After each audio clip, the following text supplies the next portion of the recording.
Hi, this is Brad Constantine, and this is a podcast recording of the Old Testament. Although this is not an official recording of the Church of Jesus Christ of Latter-day Saints, every effort's been made to be as doctrinally accurate as possible.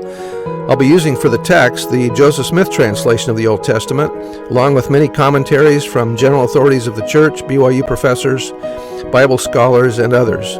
This format will be very detailed, and so if you want a deep analysis of the Old Testament, you come to the right place. Thanks for your attendance. Welcome back. This will be for Esther chapter 9. Now in the 12th month, that is the month Adar, on the 13th day of the same, when the king's commandment and his decree drew near to be put in execution, in the day that the enemies of the Jews hoped to have power over them, though it was turned to the contrary, that the Jews had rule over them that hated them, the Jews gathered themselves together in their cities throughout all the provinces of the king, as Ahasuerus, to lay hold on such as sought their hurt, and no man could withstand them, for the fear of them fell upon all people. And all the rulers of the provinces, and the lieutenants and the deputies and officers of the king, helped the Jews, because the fear of Mordecai fell upon them.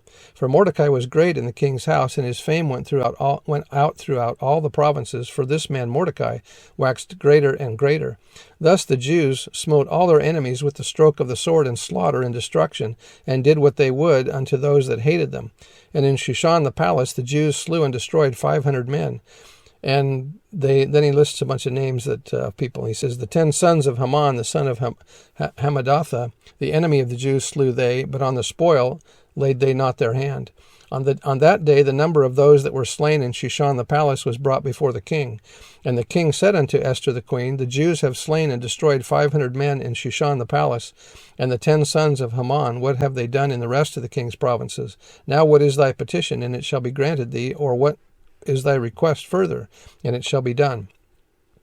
Then said Esther, if it please the king, let it be granted to the Jews which are in Shushan to do tomorrow, also according unto this day's decree, and let Haman's 10 sons be hanged upon the gallows.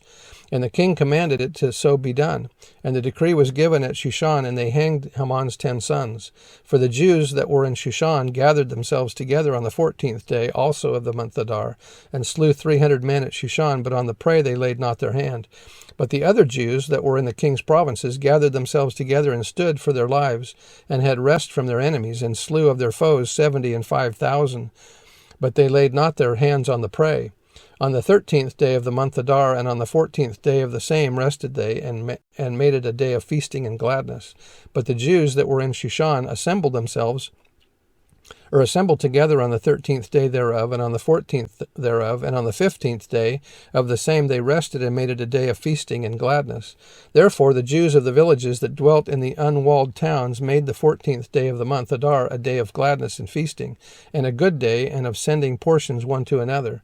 And Mordecai wrote these things, and sent letters unto all the Jews that were in all the provinces of the king, both nigh and far, to establish this among them, that they should keep the 14th day of the month of Adar, and the 15th day of the same yearly, as the days wherein the Jews rested from their enemies, and the month which was turned unto them from sorrow to joy, and from mourning into a good day, that they should make them days of feasting and joy, and of sending portions one to another, and gifts to the poor.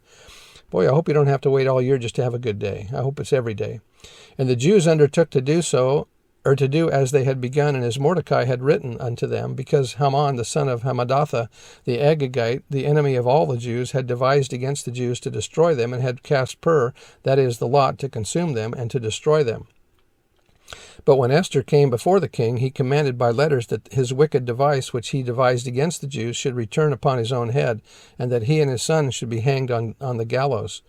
Wherefore they called these days Purim, after the name of Pur. Therefore all the words of this letter, and of that which they had seen concerning this matter, and which had come unto them, the Jews ordained and took upon them, and upon their seed, and upon all such as joined themselves unto them, so as it should not fail, that they would keep these 2 days according to their writing, and according to their appointed time every year, and that these days should be remembered and kept throughout their generation, every family, every province, every city, and that these days of Purim should not fail from among the Jews, nor the memorial of them perish from their seed.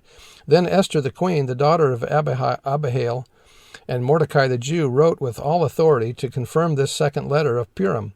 And he sent the letters unto all the Jews to the 127 provinces of the kingdom of Ahasuerus with words of peace and truth, to confirm these days of Purim in their times appointed according to as Mordecai the Jew and Esther the queen had enjoined them, and as they had decreed for themselves and for their seed the matters of the fastings in their cry.